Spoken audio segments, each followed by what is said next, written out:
जय जय श्री राधे राधे राधे भक्तजनों। आज मैं आपको सुनाने जा रही हूँ भक्त जनाबाई जी की पावन चरित्र कथा, जो कि इस प्रकार है। इनकी अवस्था 8 वर्ष की थी। यह अपने माता पिता के साथ मंडरपुर आई हुई थी।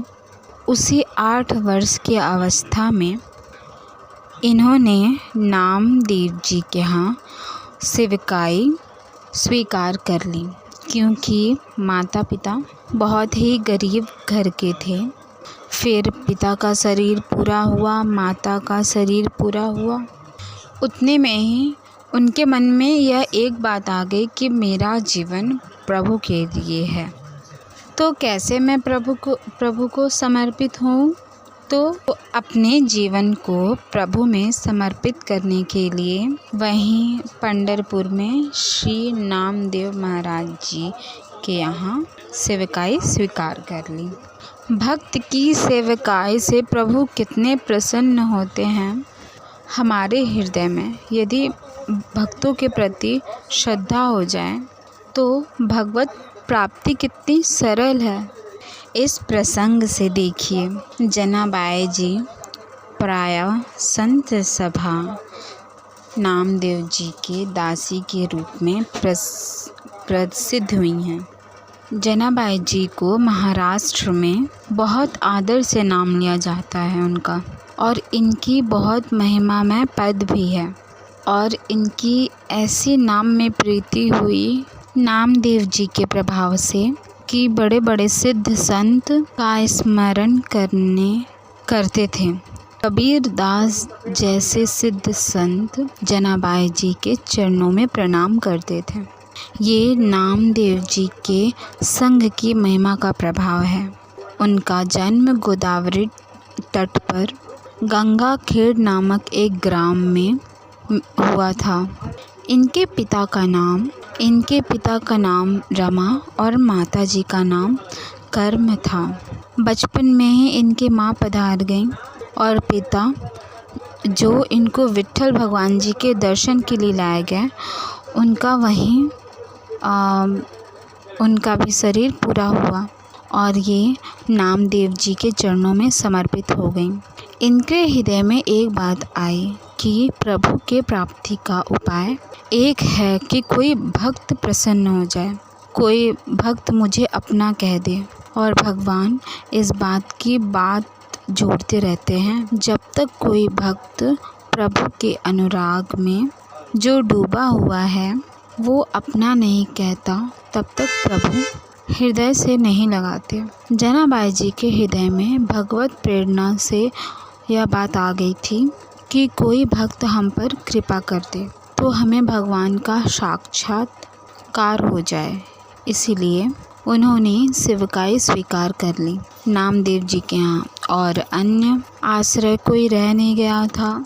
नामदेव जी निरंतर भजन करते थे, निरंतर नाम में डूबे रहते थे। नामदेव जी जैसे महात्मा की सेवा काय मिल जाए तो ये प्रभु की सेवकाई से भी बढ़कर है। अब जनाबाई जी के हृदय में एक ही बात थी कि मैं नामदेव जी को प्रसन्न कर लूं।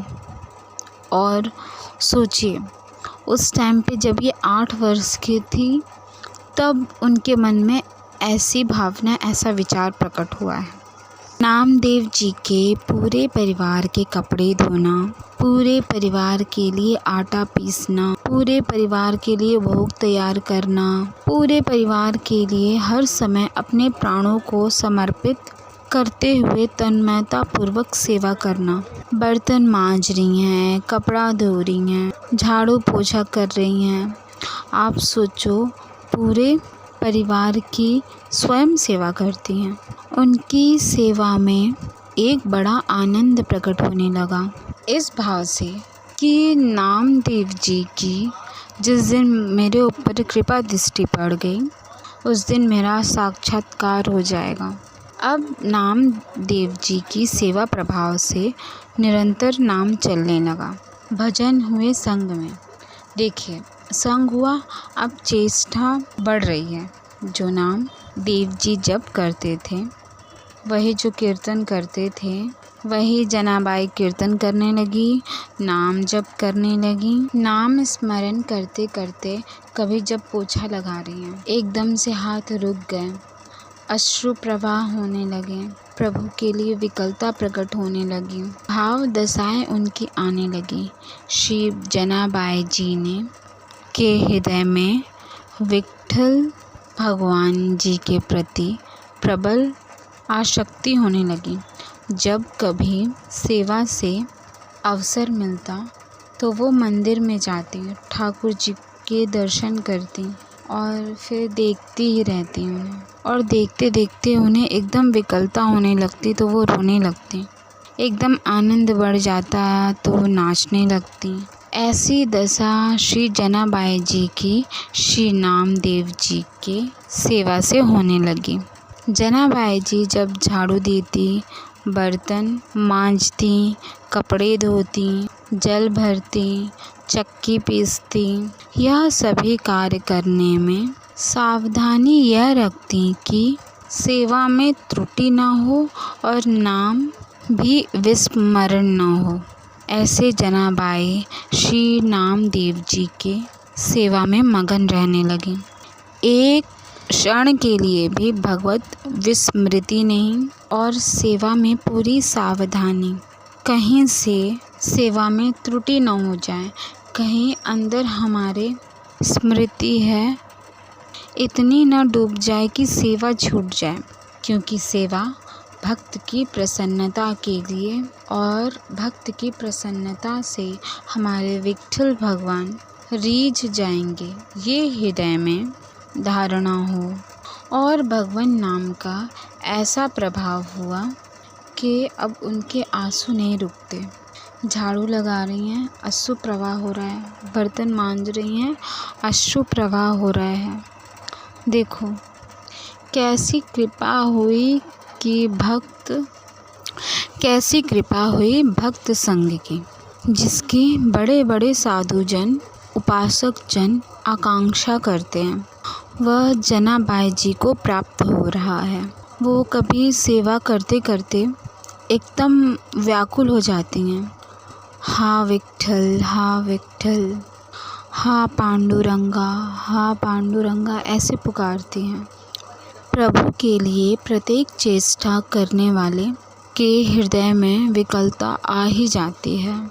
जहाँ थोड़ी चेष्टाएं प्रभु के लिए है और थोड़ी चेष्टाएं सुसुख वांछा की है तो उपासक है, लेकिन ये व्याकुलता उसके हृदय में नहीं आती है। जैसे कभी कभी मन में उठता है कि हम प्रभु के लिए कब व्याकुल होंगे।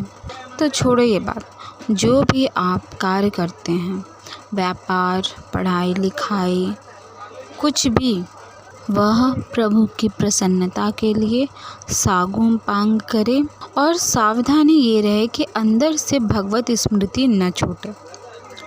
आप ऐसे कर सकते हैं कि अगर कोई आप कार्य कर रहे हैं, जैसे आप खाना बना रहे हैं लोगों के लिए, तो आप ये सोच के बनाएं कि हमारे प्रभु इसे ग्रहण करेंगे। तो आप नाम ले ले के उस भोजन को बनाएं, तो उसके वजह से आपका स्मृति नहीं छूटेगी। आप कार्य कर रहे हैं, ये हमारे सब प्रभु को समर्पित, ये हम अपने प्रभु के लिए हैं।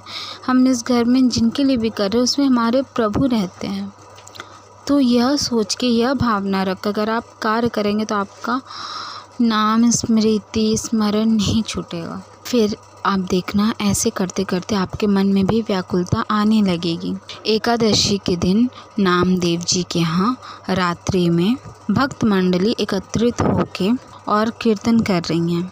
कोई मृदंग बजा रहा है, कोई करताल बजा रहा है, कोई नृत्य करते हुए नाम कीर्तन कर रहा है, कोई प्रभु की आनंद में लीला का गायन कर रहा है, तो कोई एकांत में बैठा हुआ उन लीला को सुनकर, उनकी कीर्तन को सुनकर, भक्तों की भाव दशा को देखकर अश्रु प्रवाह कर रहा है।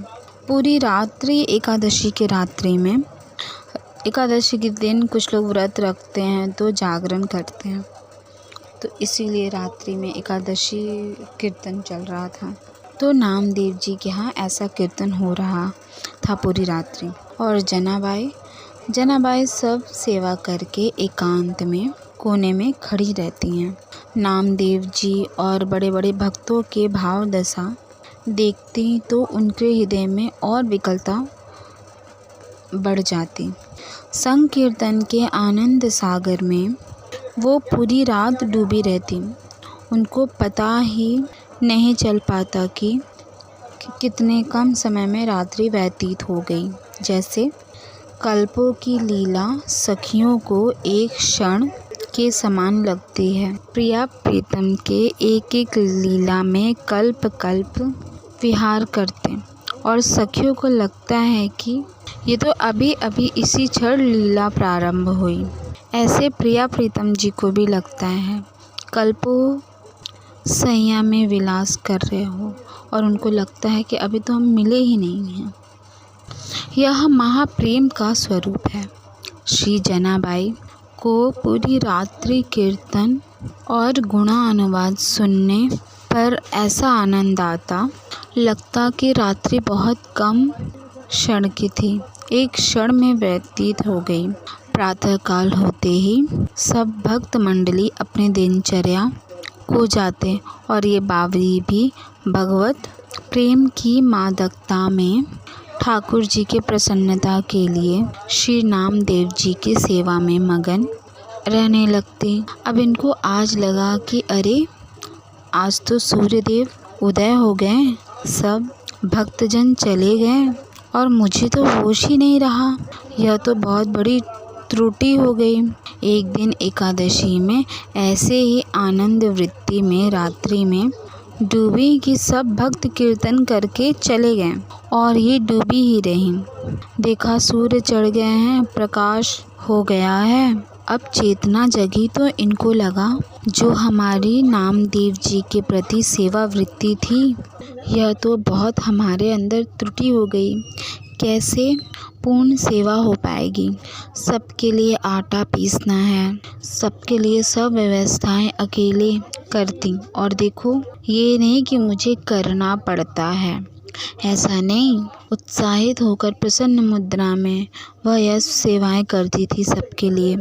आँख खुली और देखा कि बहुत देर हो गई, कैसे नामदेव जी की पूरी हम सेवा कर पाएंगे। जल्दी जल्दी से घबरा कर सोचा कि सबसे पहले हम काम करते हैं कि जो वस्त्र स्नान किए हुए हैं उन्हें पहले धो लेते हैं। जल्दी से वस्त्र लिए और वस्त्र ले करके धोने के लिए भागी। फिर एकदम दिमाग में आया अभी तो बहुत से पात्र पड़े हैं, उनको तो मार्जन करना है, मतलब मांजना है और पानी भी भर के रखना है। पहले वस्त्र धो के आते हैं। जे ही भागी नदी के पास पहुंची वस्त्र लेकर के। अब कई चिंताएं एक साथ चल रही हैं।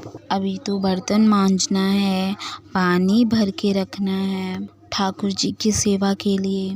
आज तो बहुत देरी हो गई, अब आज कैसे हम सब सेवा कर पाएंगे। इतना सब कुछ मन में सोच रही थी कि इतने में देखा कि एक वृद्धा मैया आई और कहा कि जनाबाई तू चिंता क्यों कर रही है?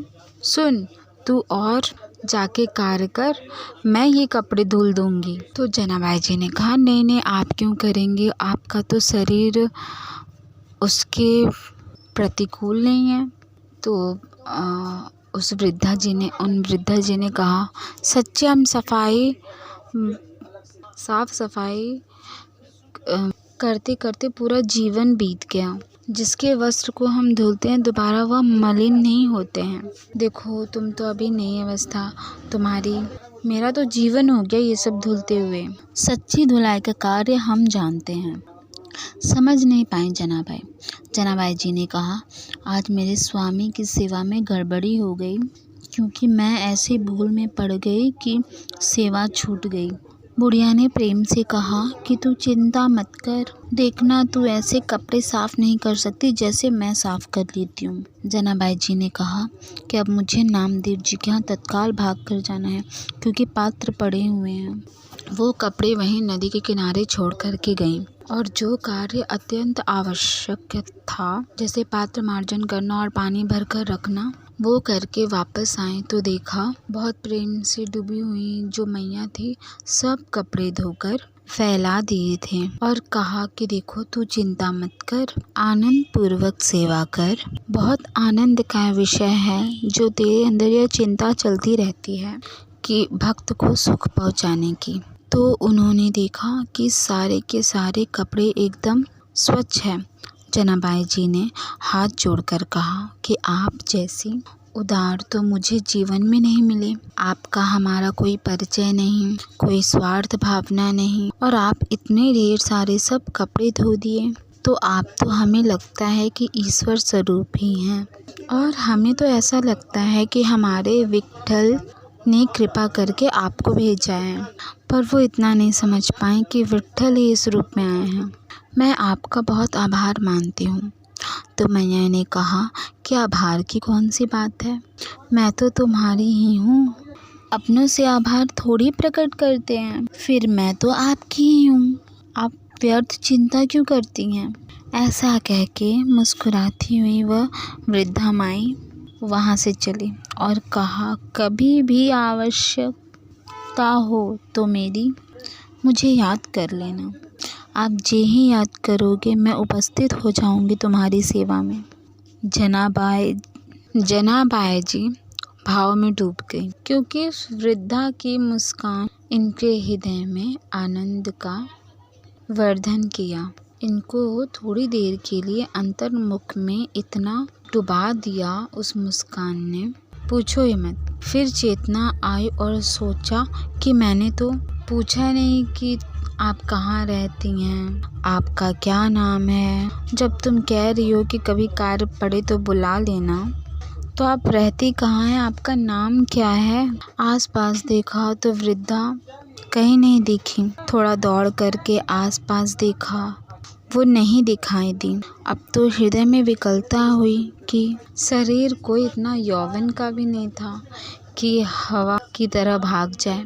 वृद्धित थी, आखिरकार कहाँ चली गई और कौन सकती है। जनाबाई वो सब कपड़े लेकर के घर पहुंची। हृदय बड़ा व्याकुल था, आखिरकार वह वृद्धा थी कौन और कैसा जादू कर गई वह अपनी मुस्कान से कि मेरा चित्त बार बार उसी का चिंतन कर रहा है। जनाबाई गदगद कंठ से नामदेव जी के समीप गई और पूरी कथा सुनाई कि आज ऐसा ऐसा हुआ। नामदेव जी ने तत्काल जनाबाई जी से कहा कि अरे वो और कोई नहीं था, वो तो विट्ठल जी थे, कोई दूसरा नहीं था, वो तो विट्ठल जी ही थे, तेरे को बड़भागनी बनाने आए थे। लेकिन अरे इतना विट्ठल प्यार करते हैं तेरे से, सब कपड़े धो दिए, बाकी कपड़े तो हमारे ही सब थे। देखिए, आराध्य देव जी ने अपने सेवक के कपड़े को धोया। कैसी भक्ति की महिमा है, महामहिमामय स्वरूप है। श्री नामदेव जी ने कहा, जनाबाई तेरे तो अहो भाग्य, कैसी तेरे ऊपर ठाकुर जी की अनुग्रह दृष्टि हुई, तू समझ नहीं पाई। अब तो जनाबाई जी के हृदय में और प्रलय कोप बढ़ गया। अच्छा, आए भी तो ऐसे छलिया रूप लेके, ऐसे अपने पास भी आते हैं, पक्का समझ लेना वो किसी न किसी रूप से अपने अनुरागी जनों से मिलते हैं। अपने लोगों को एक ही दृष्टि रखनी चाहिए कि कहीं ये प्रभु ही तो नहीं स्वरूप में आ गए। हर समय सावधान रहना। हमारे सद्गुरुदेव भगवान जी कहते हैं, प्रभु के शरणागत जन जो हैं, जो प्रभु में अपना संपूर्ण समर्पण किए हुए हैं, प्रभु रोज उनसे मिलते हैं। लेकिन जिस दिन आपके हृदय में व्याकुलता आ जाएगी, उसी दिन आपको परिचय मिलेगा कि आपसे वह रोज मिलते हैं।